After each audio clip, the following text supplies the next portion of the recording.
नमस्कार साथियों, स्वागत है आपका मेरे YouTube चैनल नर्सिंग स्कूल में। तो दोस्तों, कैसे हैं आप सभी लोग? उम्मीद है आप सभी लोग अच्छे ही होंगे। तो UP UMS previous year question paper मैंने पार्ट 1 दे दिया था आपको आफ्टरनून में आज ही, और इसका पार्ट 2 मैंने बोल दिया था कि इवनिंग तक मैं आपको प्रोवाइड कर दूंगी। तो थोड़ा लेट बेशक हो गया है, बट मैं लेकर आ चुकी हूँ इसका पार्ट 2। ये जो क्वेश्चंस हैं यूपी यूएमएस में पूछे जा सकते हैं, क्योंकि यूपी के जो एग्जाम्स होते हैं ना, उसमें क्या होता है, प्रीवियस ईयर के क्वेश्चन पेपर उनमें से कुछ क्वेश्चन जो है रिपीट फिर से हो जाते हैं। तो ये काफ़ी ज़्यादा आपका गोल्डन चांसेस हैं कि आप यूपीपीएससी जो भी है, जितने भी यूपी के एग्जाम्स हैं उसमें आप प्रीवियस ईयर क्वेश्चन पेपर पढ़ के जाते हैं। ठीक है, तो उम्मीद करती हूँ पार्ट 1 आपको अच्छा लगा होगा। तो पार्ट 2 हम आज स्टार्ट कर लेते हैं। चैनल पर अगर आप नए हैं तो चैनल को सब्सक्राइब आप ज़रूर कर लेना और बेल आइकन भी प्रेस कर देना, ताकि सारे नोटिफिकेशन एंड अपडेट आपको टाइम से मिल सके। Thank you so much. Start कर लेते हैं दोस्तों इसी के साथ वीडियो को क्वेश्चन नंबर फर्स्ट से। क्वेश्चन नंबर फर्स्ट में आप देख सकते हैं सामने क्वेश्चन पुटअप है, incubation period of mumps. Mumps का इंक्यूबेशन पीरियड पूछा गया है। Incubation period 0 to 1 week, 1 to 2 week, 2 to 4 weeks and 5 to 8 weeks। ठीक है, अब इंक्यूबेशन पीरियड की बात करते हैं। पहले इंक्यूबेशन पीरियड क्या होता है? इंक्यूबेशन पीरियड वो पीरियड होता है जब कोई माइक्रो ऑर्गेनिज्म बॉडी में इन्वेड करता है और पहला सिम्टम जब शो होता है बॉडी में, उसके बीच का जो ड्यूरेशन होता है वो कहलाता है इंक्यूबेशन पीरियड। ओके, तो इंक्यूबेशन पीरियड जो मम्स के लिए होता है वो है आपका option number C, 2 to 4 weeks। 2 to 4 weeks जो है इंक्यूबेशन पीरियड है मम्स का। इसी के साथ next question, the antiviral drug used to treat the influenza. Influenza को ट्रीट करने के लिए कौन सी एंटीवायरल ड्रग जो है यूज की जाएगी टू ट्रीट द इन्फ्लुएंजा? ठीक है, इन्फ्लुएंजा के लिए एसाइक्लोविर एक एंटीवायरल ड्रग है, ओसेल्टामिविर भी क्या नाम है, एंटीवायरल ड्रग ही है, इम्यूनोविर एंड ज़िडोवुडिन एआरटी है। तो इसका राइट आंसर हम देख लेते हैं, ऑप्शन नंबर बी है ओसेल्टामिविर, बिकॉज ओसेल्टामिविर जो है ड्रग ऑफ चॉइस है फॉर द इन्फ्लुएंजा। ठीक है, इन्फ्लुएंजा का ड्रग ऑफ चॉइस है ओसेल्टामिविर। इसी के साथ next question, the vaccine preventable diseases that are caused by droplet infection are all except one. Okay, यहाँ पे बोला गया है जितनी भी वैक्सीन है ये प्रिवेंटेबल डिजीज हैं जो कि ड्रॉपलेट इन्फेक्शन से कॉज होती है। ठीक है, वैक्सीन के बारे में बोला गया है यहाँ कि वैक्सीन प्रिवेंटेबल डिजीज हैं। वो डिजीज यहाँ पे पुटअप कर रखी है जिनकी वैक्सीन अभी डेवलप हो चुकी है, मार्केट में अवेलेबल है और आपको प्रोवाइड भी करवाई जाती है। उन वैक्सीन की बात हो रही है जो कि वैक्सीन को लेने के बाद बॉडी में उस डिजीज को हम प्रिवेंट कर सकते हैं, और वो जो इन्फेक्शन है ड्रॉपलेट इन्फेक्शन से फैलता है, लेकिन किसी एक के सिवा कोई एक है जो इसमें से मैचअप नहीं करता है। तो पहला है आपका meningococcal meningitis, whooping cough, diphtheria. ठीक है, and option number D polio. तो आपको पता होना चाहिए,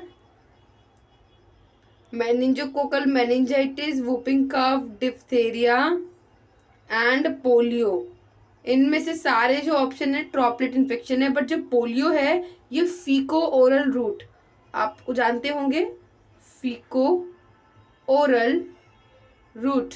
ठीक है, फीको ओरल रूट के थ्रू ये फैलता है, ट्रांसमिट होता है। पोलियो उसका राइट आंसर है।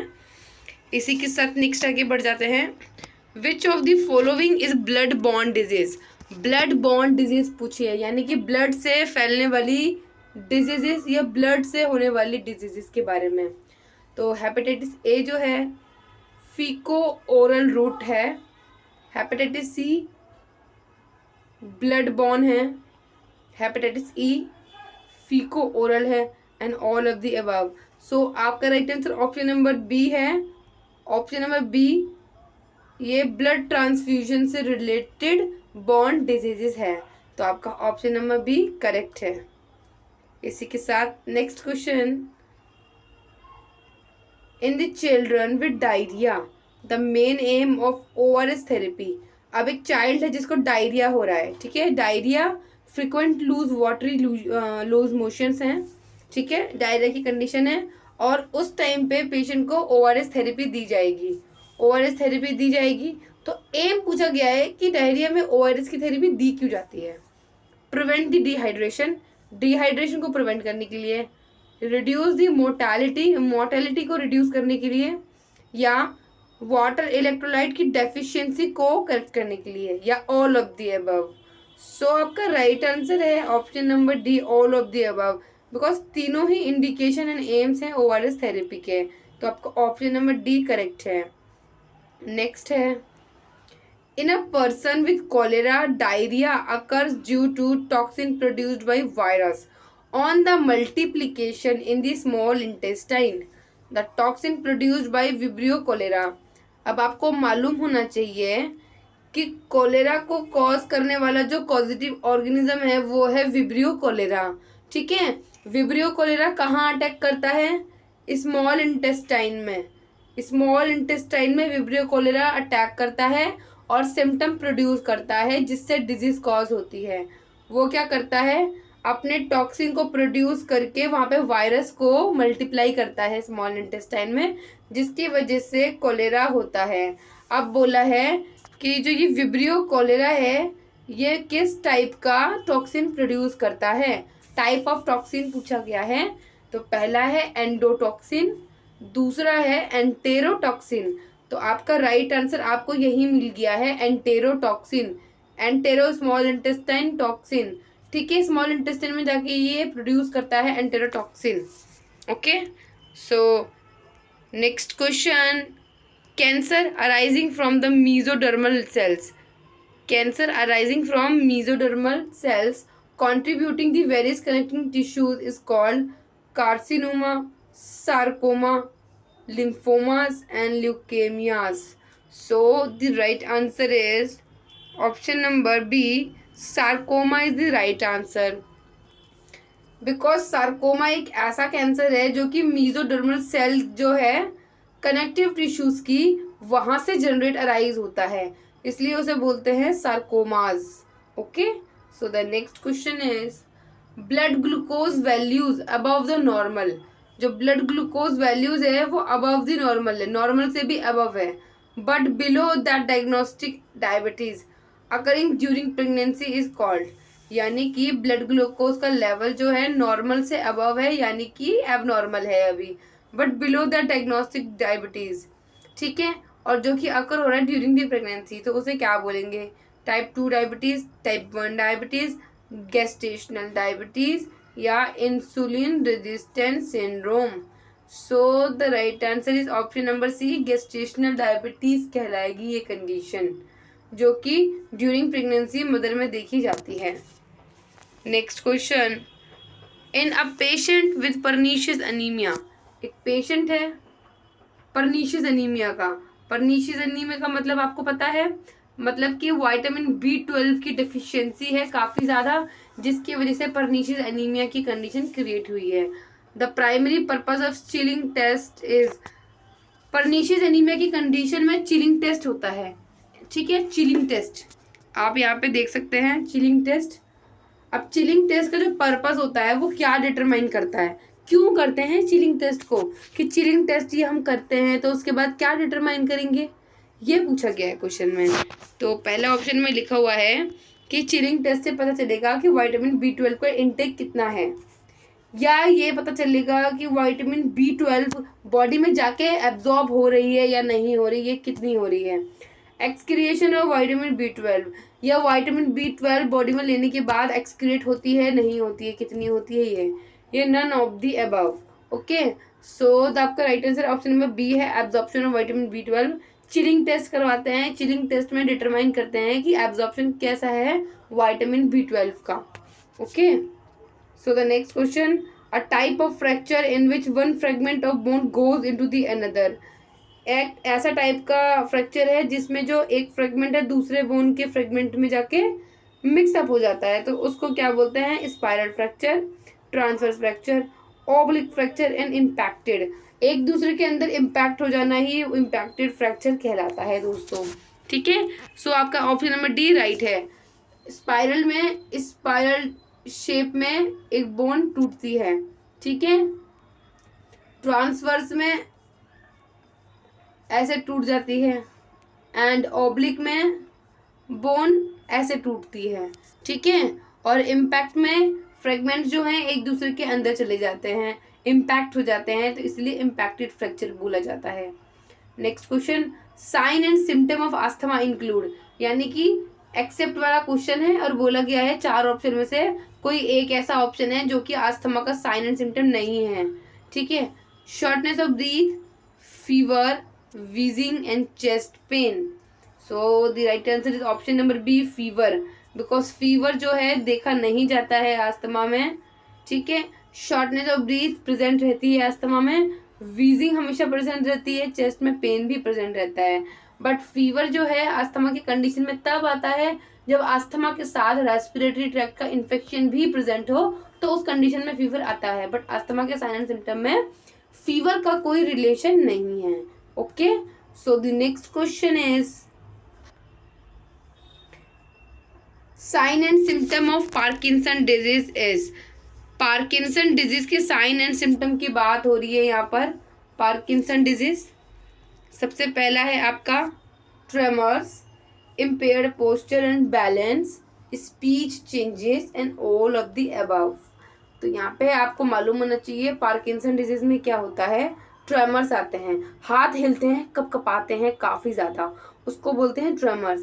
इम्पेयर्ड पोस्चर एंड बैलेंस, कहीं भी गिरता है, बार बार चक्कर खाता है, बैलेंस नहीं है, सर घूमता है, आंखें घूमती हैं, पोस्चर आड़ा टेढ़ा चलता है, ठीक है। स्पीच के चेंजेस, आवाज़ लड़खड़ाती है, जबान लड़खड़ाती है, स्पीच में चेंजेस हो चुके हैं, ये सारे ही सिम्टम और साइन जो हैं पार्किंसन डिजीज में देखे जाते हैं। तो ऑप्शन नंबर डी आपका करेक्ट है। All of the above is the right answer. Next question. Infection of urinary bladder caused by E. coli is a type of bacteria commonly found in gastrointestinal tract is called, यानी कि Escherichia coli का मतलब है E. coli, आप सभी जानते हैं E. coli, right. E. coli, तो E. coli जो है यूरिनरी ब्लैडर का जो इन्फेक्शन कॉज कर रहा है, ठीक है। तो अपने यहाँ पे बोला है कि ये एक टाइप का बैक्टीरिया है जो कि कॉमनली गैस्ट्रोइंटेस्टिनल ट्रैक्ट में पाया जाता है, और उसे क्या बोलते हैं हम। तो 4 ऑप्शन आपके सामने हैं, तो राइट आंसर आपका है ऑप्शन नंबर बी, सिस्टाइटिस। जब ये यूरिनरी ब्लैडर में इन्फेक्शन कॉज करेगा तो वहाँ पे इन्फ्लेमेशन भी होगी, इन्फ्लेमेशन होगी तो ये जो वर्ड है आइटिस ही इन्फ्लेमेशन शो करती है। तो सिस्टाइटिस का मतलब है inflammation and infection in the urinary bladder. तो राइट आंसर आपका ऑप्शन नंबर बी है। Next question, most essential fatty acids that serve as a basis for the production of other fatty acids, यानी कि 4 option में से आपको बताना है कि कौन सा मोस्ट इसेंशियल फैटी एसिड्स है जो कि दूसरे अदर फैटी एसिड्स के प्रोडक्शन को भी सर्व करता है, हेल्प करता है। तो पहला है लिनोलिक एसिड, दूसरा है ट्रांस फैटी एसिड्स, तीसरा है ब्यूटरिक एसिड एंड चौथा है caproic acid. So the next आपको जो राइट आंसर है लिनोलिक एसिड जो है एक फैटी एसिड है जो कि हेल्प करता है to serve the production of other fatty acids. Okay, so the next question is vitamin D is largely stored in the body. Vitamin D जो largely stored होती है वो कहाँ होती है? मसल्स में, fatty tissues, skin and gall bladder. So right answer option number B है fatty tissues. Fatty tissues में large amount of a large number of vitamin D stored होते हैं, ठीक है। Next question, fat soluble vitamins are all except, जो fat soluble vitamins हैं वो सारे हैं एक्सेप्ट 1। विटामिन ए आपका फैट सोल्यूबल है, विटामिन के आपका वो फैट सोल्यूबल है, विटामिन ई आपका फैट सोल्यूबल है, विटामिन सी आपका वाटर सोल्यूबल है, ठीक है। विटामिन सी जो है वो वाटर सोल्यूबल विटामिन है। सो राइट आंसर आपका ऑप्शन नंबर सी है। Next question, clinical sign of riboflavin deficiency. Riboflavin का मतलब क्या है? Vitamin B2, vitamin B2 is also known as riboflavin and question में पूछा गया है clinical sign of riboflavin deficiency. और विटामिन B12 बॉडी में डेफिशिएंट हो जाएगा तो कौन कौन से सिम्टम आपको देखने को मिलेंगे? 4 ऑप्शन में से आपको बताना है कोई एक। रिकेट्स जो है विटामिन D के कमी की वजह से पाया जाता है। पेलेग्रा आप देख सकते हैं, पेलेग्रा जो है विटामिन B3 जिसे हम बोलते हैं नियासिन, ठीक है, नियासिन की कमी की वजह से देखते हैं। कैरेटाइटिस एक इन्फ्लेमेशन है जो कि किसी भी न्यूट्रिशनल डेफिशिएंसी की वजह से नहीं देखा जाता है, इन्फेक्शियस है ये। और तो आपका राइट आंसर है ऑप्शन नंबर ए एंगुलर स्टोमेटाइटिस। एंगुलर स्टोमेटाइटिस में क्या होता है, जो हमारे जो बक्कल म्यूकस लेयर है वो, और साथ ही साथ जो लिप्स के एंगल्स हैं साइड्स के, वो वहाँ पे इन्फ्लेमेशन हो जाता है, इन्फेक्शन हो जाता है, जिसकी जो कि रिस्पॉन्सिबल है for the riboflavin deficiency. So इसी के साथ next question, richest source of vitamin C का मतलब है विटामिन सी जिसमें भरपूर मात्रा में काफ़ी ज़्यादा ठूस के खूब सारा विटामिन सी मिलता है, आप समझ रहे होंगे। तो वो पूछा गया किस में मिलता है। पहला है आपका लेमन, हाँ विटामिन सी तो लेमन में भी होता है, विटामिन सी ऑरेंज में भी होता है, टोमेटो में भी होता है, आंवला में भी होता है, बट यहाँ पे रिच बहुत ज़्यादा भरपूर में पूछा है तो आपका ऑप्शन नंबर सी करेक्ट है, आंवला। आंवला आपका राइट आंसर है। थायमिन डेफिशिएंसी, अब थायमिन क्या है, कौन सी बला है ये? Vitamin B1 also known as thiamine. Thiamine deficiency से क्या होगा? Cardiac beriberi, infantile beriberi, peripheral neuritis and none of the above. So the right answer is option number A cardiac beriberi. Cardiac beriberi की condition जो है thiamine deficiency के साथ देखी जाएगी, ठीक है। सो यहाँ पे आपकी आज की क्लास कंप्लीट हो चुकी है। पार्ट 2 जो है UP-UMS का साथियों कंप्लीट हो चुका है। ऐसे ही नेक्स्ट वीडियो के लिए आप चैनल पे बने रहना, चैनल को सब्सक्राइब करना होगा, आपको साइड का बेल आइकन भी प्रेस करना होगा, और साथ ही साथ वीडियो को लाइक करके आगे अपने दोस्तों तक शेयर कर देना ताकि वो भी इस वीडियो को देखकर अपनी नॉलेज गेन कर सकें। तो थैंक यू सो मच दोस्तों, अब मिलेंगे नेक्स्ट वीडियो में, तब तक के लिए goodbye and take care.